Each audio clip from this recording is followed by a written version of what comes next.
Everybody in here laughing for a reason. For sending him to Philadelphia. We don't know that Richard knows anything else I forgot about any other. Same overplay by Nembhard. Can't go there. Give it. People ask me about players all the time. Who was the best? Who would win one-on-one? Who belongs in the conversation when you narrow it down to 5 names? Those questions follow me everywhere, and I understand why. Players are the visible part.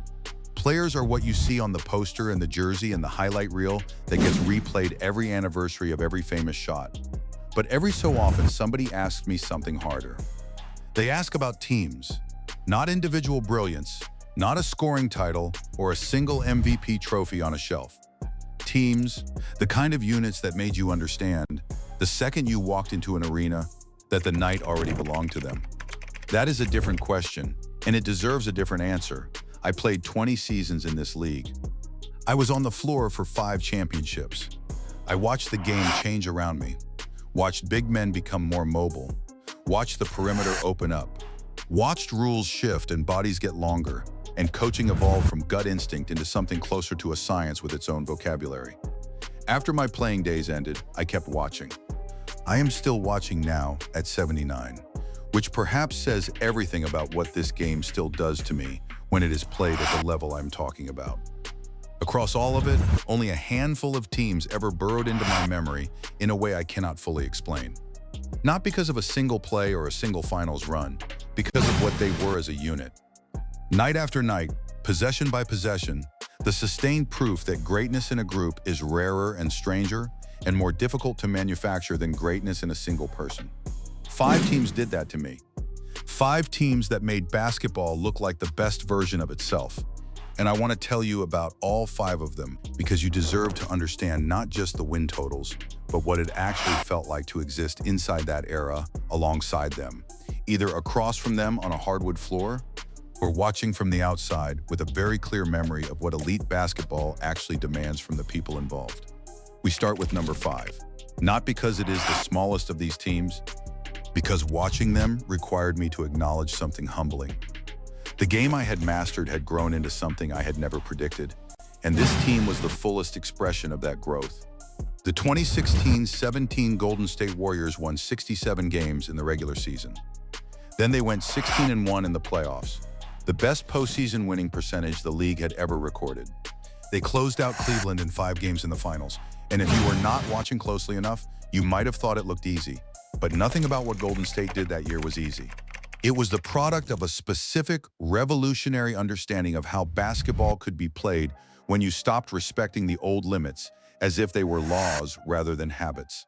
Stephen Curry was the engine of it. Not just a great shooter, he had become a man who had physically redrawn the geometry of the sport. The three-point line, which my generation understood as a specialty weapon, had become in his hands something closer to a preferred address. He was making shots from ranges that previous generations of scouts would have dismissed as a waste of a possession, and he was making them at a rate that forced defenses into impossible choices. Come out early to chase him off the arc, and you open driving lanes for everyone around him. Back off and wait for him to drive, and he would pull up from 30 feet with the exact same calm expression he would have catching a pass 3 feet from the basket. Klay Thompson occupied the other wing, and Thompson could produce 37 points in a single quarter on a night when his mechanics locked in with that particular silence that only elite shooters achieve. Draymond Green held the entire structure together. He did not fill the box score the way Curry and Klay did, but he defended every position on the floor, organized the offense under pressure, forced the right rotations before they needed to be called. And he made absolutely certain that the whole enterprise had teeth. But this was already a championship team before the summer of 2016. Kevin Durant arrived, and suddenly they had a 7-footer who moved like a perimeter player, who could create his own shot over any defender the league could assign to him, who gave them a scoring option that made their ball movement even more devastating, because now the help defense was accountable in 4 directions at once. The team started 41-3. They were in cruise control before most other franchises had finished sorting out their rotations. What I remember most about those Warriors is the confidence, not arrogance, confidence. They played as if the old assumptions about what worked in basketball were simply not binding on them. The ball moved. The floor spread. Players cut and filled and trusted that the extra pass would come because it had always come in this system with these people. Steve Kerr had been a player himself, had played on championship teams with Jordan in Chicago, had sat at the end of a bench and understood what a locker room feels like when the hierarchy is fragile and what it feels like when it is solid. He managed personalities that could have pulled in separate directions on any lesser team and kept them aimed at the same target all season long. That is harder than any of us who have never coached tend to acknowledge. A roster with Curry, Thompson, Green, and Durant has 4 players who on different rosters would have been the featured name on the marquee outside the building. Keeping that stable, keeping that joyful, keeping that hungry, that required a coach who understood people at least as well as he understood basketball. They are 5th, because as remarkable as they were, the teams ahead of them touched my life at closer range. And the next one is as personal as basketball gets, because I was 23 years old and I was the one actually playing.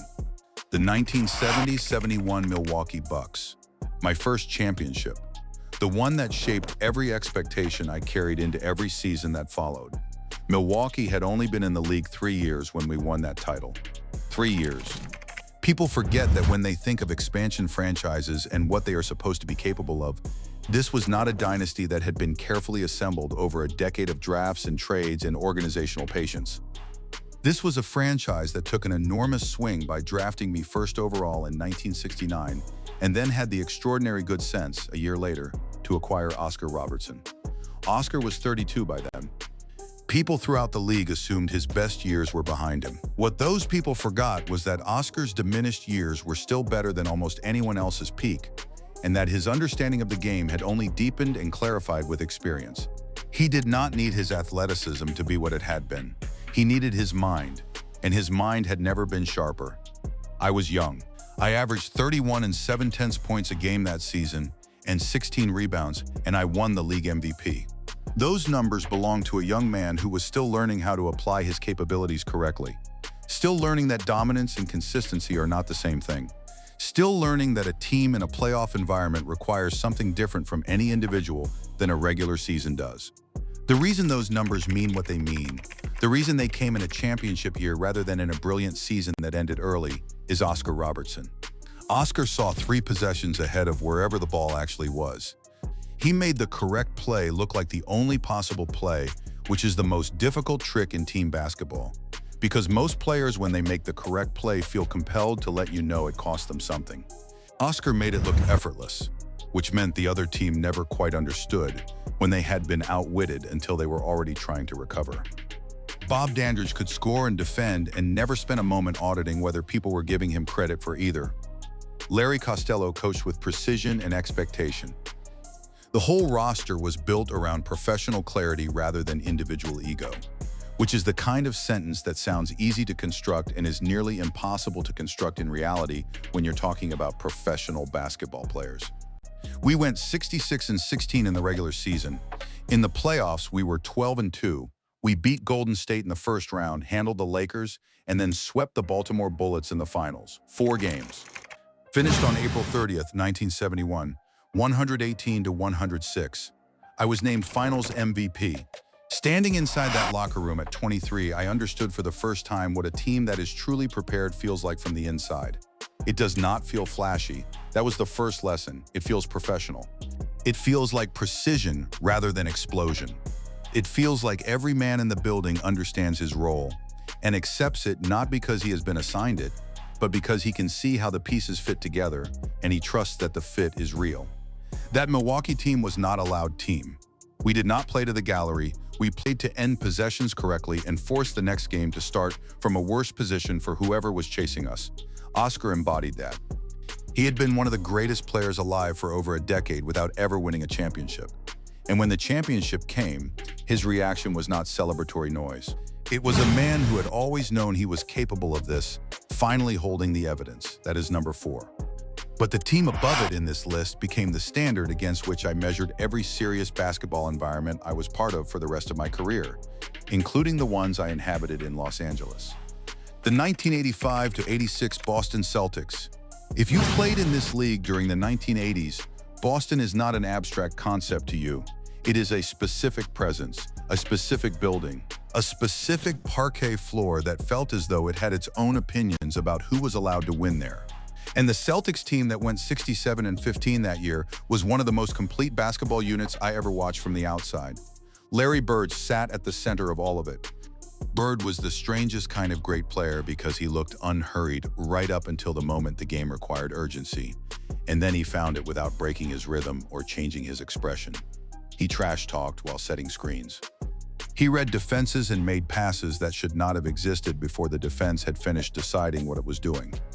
He shot the basketball with a certainty that communicated itself outward. His teammates believed the shot was going, and his opponents knew it was going in. And that psychological distance between confidence and doubt is worth more than most statistics will ever capture. You cannot quantify the effect of a shooter who has already convinced everyone in the building before the ball leaves his hands that the outcome is settled. But Boston was not only Bird, which is the point of including them in a list about teams. Kevin McHale had post footwork that was genuinely difficult to stop without committing a foul. He had 15 different ways to reach his spots along the baseline, and by the time a defender had learned to take away the first 3 or 4, the next 10 were still available, and McHale was patient enough to use every one of them. Robert Parrish ran the floor quietly and efficiently and seemed to age according to his own schedule rather than any conventional athletic timeline, which is something I understood from a personal angle by 1986. Dennis Johnson defended with intensity every possession, not only when the game was tight and the crowd was up and the obvious moments demanded it. Danny Ainge competed for every loose ball like the outcome of the entire franchise depended on that specific rebound, which is an exhausting quality to play against and an invaluable one to have as part of your group. And then Bill Walton came off the bench. Walton had been a brilliant player derailed throughout his prime by injuries that seemed to accumulate without mercy. By 1985-86, he was healthy enough, not fully healthy perhaps, but close enough, to give Boston a reserve big who could pass at a level that matched anyone in their starting 5, who thought the game clearly and communicated that clarity in real time, who added an intelligence to the second unit that made the team genuinely dangerous in rotations that other rosters treated as a rest period. Walton won 6th Man of the Year. He did not have to carry them. He only had to elevate what was already there. That is the specific luxury of a complete team. Your reserves do not need to be rescue missions. They need to add a dimension the starters do not already provide. Boston was 40-1 at home in the regular season. 40-1. In the playoffs, they went 15-3 and won every single home game. The Garden became a problem without a clean solution for whoever was assigned to travel there. I knew that building. I had played in it enough times to understand exactly what the crowd did to your composure when the Celtics had momentum and the parquet was bouncing and Bird was smiling at you from the top of the key with the ball in his hands. Those Celtics understood precisely how to use their building as a structural weapon. They understood how to use everything as a weapon. They met Houston in the finals and closed it out in 6 games. Bird won his 3rd consecutive MVP. The whole league understood what everyone who had been sharing floors with them for years already knew, that 1985-86 Boston team did not simply try to beat you. It showed you the level you still had to reach. And for us in Los Angeles, that demonstration was not abstract. It sat in the off-season with us. It informed every practice. It lived inside every decision Pat Riley made about how we would prepare for what came next. That is the real value of a great rival and a great team combined. Rivalry without respect is just noise that fills arenas and sells newspapers. Rivalry with genuine respect becomes fuel. Boston forced us to be more precise, more disciplined, more unwilling to accept almost as if it were good enough. And because of that, they belong on this list, even though I watch them from the other sideline. Greatness that stands across from you shapes you as deeply as greatness you stand inside. They are 3rd. But the team above them did something that even I, who thought I had seen the outer edge of a dominant season, had trouble believing while it was happening. The 1995-96 Chicago Bulls, 72 wins, 10 losses. At the time, that number felt like something from a thought experiment rather than an actual season. I had played against Wilt's teams. I had chased championships through 2 decades. I thought I had a reasonably calibrated understanding of where the ceiling for a single regular season lived. Then Michael Jordan came back from baseball with unfinished business and a very specific kind of hunger. And Chicago built a machine around the most competitive instinct I have ever observed from the outside. Jordan had always been something particular. Even in his younger years, when he was relying more heavily on athleticism and the first step and the separation that pure quickness creates, you could see the intention behind every move. By 1995-96, he was not simply fast and explosive, though he remained both. He was precise in a way that only comes after years of converting specific reads into muscle memory. He had added the pull-up jumper and post positioning and a patience for waiting on defense to overcommit that he had not needed earlier, because earlier he could just blow past the defense before it had time to make a mistake. He had learned that you could affect a game with 6 possessions in 40 minutes, if those 6 possessions came at the exact moments that changed what the other team's bench was willing to believe about the night's outcome. He made games personal in a way that went beyond competition. You were not simply trying to stop a scorer, you were trying to stop a man who seemed to be collecting grievances and repaying them with interest. Scottie Pippen was the reason Jordan's vision of team basketball could actually function at this scale. Pippen defended every position on the floor, which is a sentence that requires actual watching to appreciate. He initiated the offense when Jordan was being double-teamed, which was frequently. He made the extra pass. He accepted the standing of second star on a team that the world understood as Michael Jordan's team, and he did it without visible bitterness. Because Pippen was competitive enough himself to understand that the championships were real, and the winning was real, and that winning was the actual point of all of it. Dennis Rodman rebounded like the ball had personally wronged him. He led the league in rebounding for the 7th consecutive year that season. He pursued missed shots with a single-mindedness that treated his own body as secondary information, existing wherever the ball was going to land rather than wherever the play was supposed to direct him. Phil Jackson managed all of it through the triangle offense, which gave the ball movement a structural logic that did not depend entirely on Jordan being the creator of every single possession. Ron Harper, Tony Kukoc, Steve Kerr, Luke Longley, each one understood exactly what the system required of them, and none of them needed to be larger than the structure in order to feel significant within it. No one needed to freelance. No one needed the spotlight to wander in their direction to stay invested in the outcome. They started 41-3. They posted margins that seemed to drain the intention out of opponents well before halftime. Their defense was suffocating in waves because the whole roster treated it as a priority rather than an inconvenience. And when an entire team takes defense seriously across 12 to 15 men, rather than just the 2 nominally assigned to the other team's best scorer, the accumulated effort becomes something the opponent simply cannot sustain for 48 consecutive minutes. In the finals, they beat Seattle in 6 games. Jordan took the finals MVP on Father's Day, and the weight of that particular day was written on his face in a way that went beyond basketball into something none of us could fully access from the outside. The franchise's full record for the year, regular season and postseason combined, was 87 wins, not 67, 87. Across every game they were asked to play at every level of competition that season, they won 87 times. What impressed me most was not the record itself. Records get chased. Records get broken, sometimes by design and sometimes by accident. What impressed me was the seriousness. I have been around teams with enormous talent that coasted on it, that treated routine games as occasions for conservation rather than execution, that saved their real effort for the playoffs and sometimes found they had saved it a beat too long. The 1995-96 Bulls had talent and seriousness in full measure, and they kept both at maximum intensity without the seriousness becoming joyless or the joy becoming careless. That combination sustained over 82 regular season games against a league full of professional athletes who are all trying to solve you is nearly impossible to maintain. They maintained it. They are second because one team meant more to me than any argument about statistics or win totals can fully convey.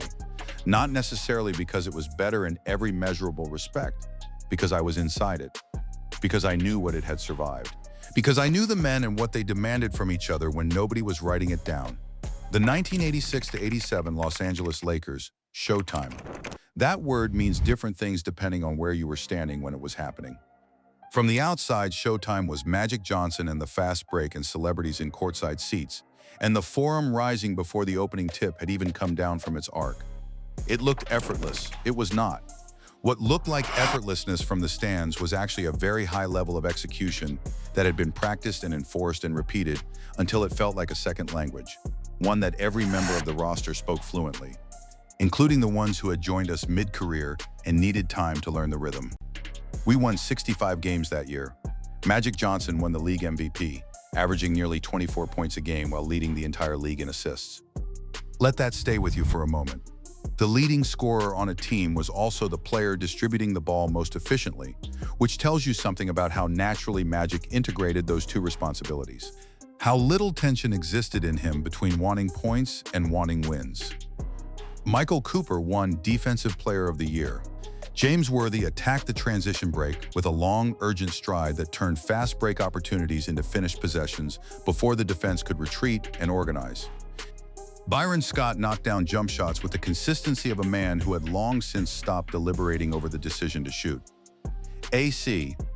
Green and Mychal Thompson gave us depth and toughness, the kind of depth that allows a team to maintain its level in the third quarter of a game that started tight, rather than needing to dig out of a deficit when the starters returned. Pat Riley stood on the sideline and demanded pace and accountability every single night until both of those things became reflex rather than effort, until the team's identity was so thoroughly established that deviating from it felt wrong rather than appealing.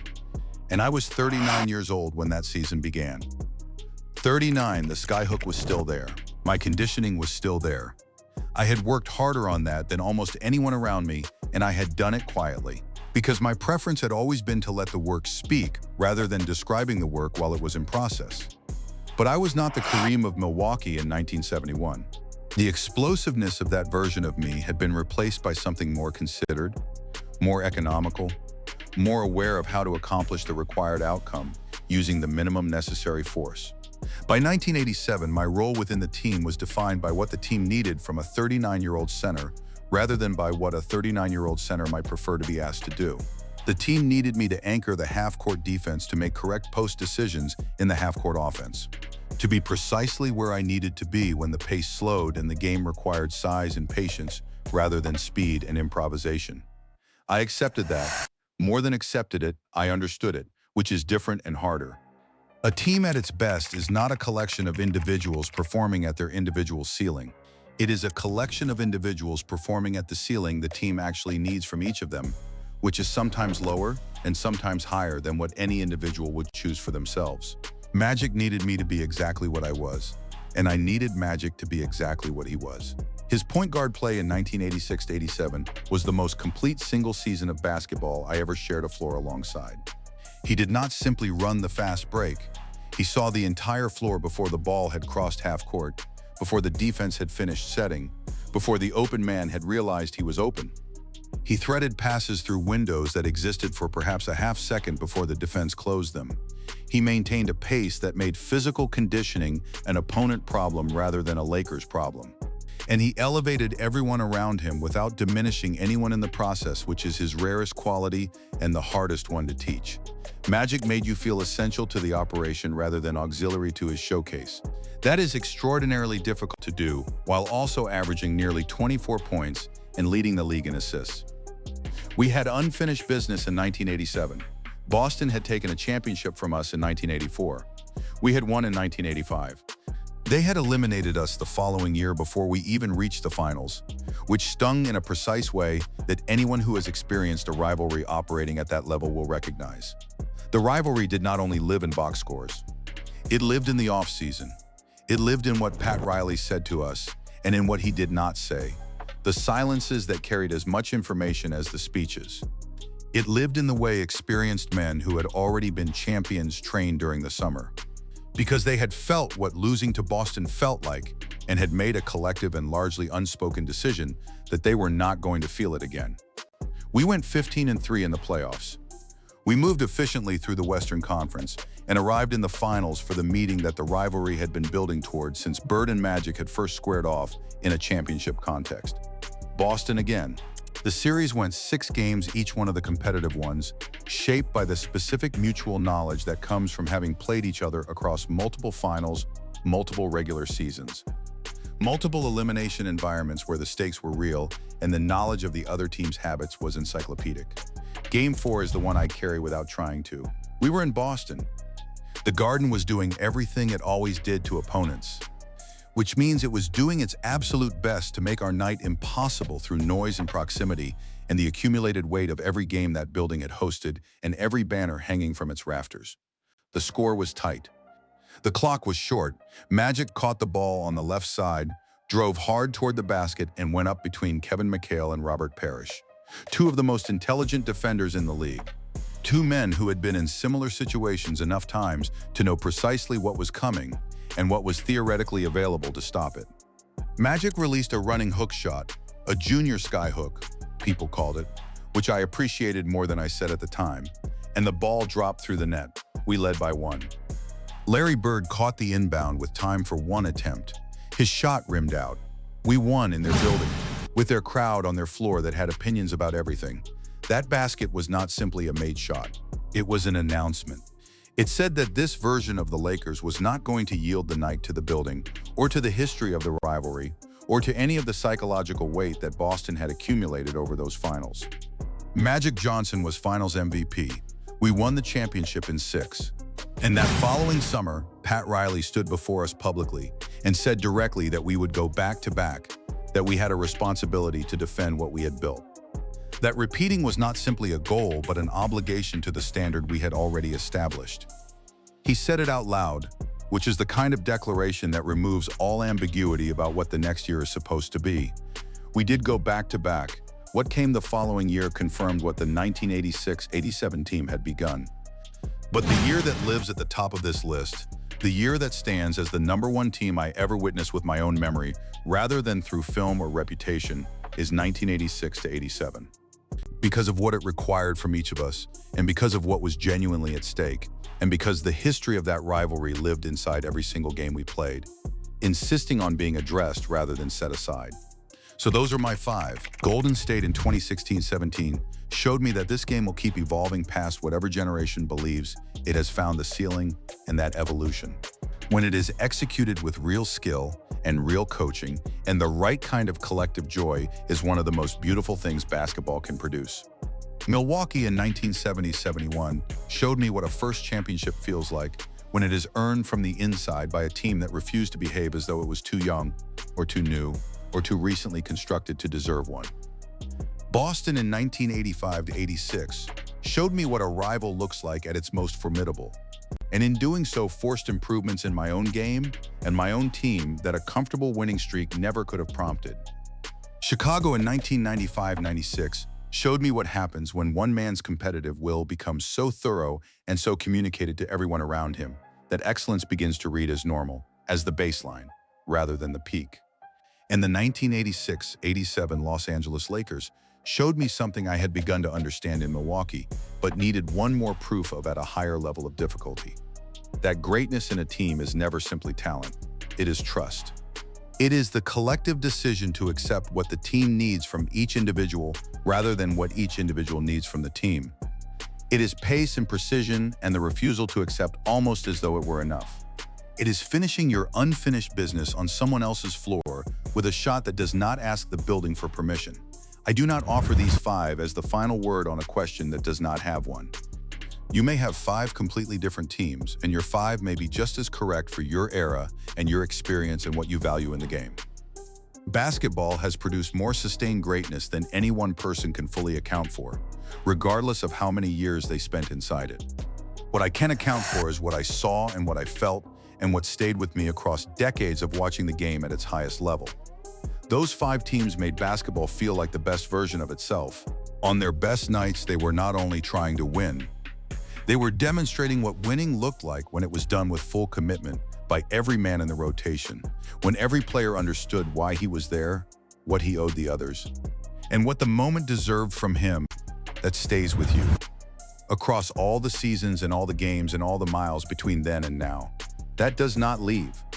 And I am still grateful at 79 that I was close enough to all 5 of them to be able to tell you this much.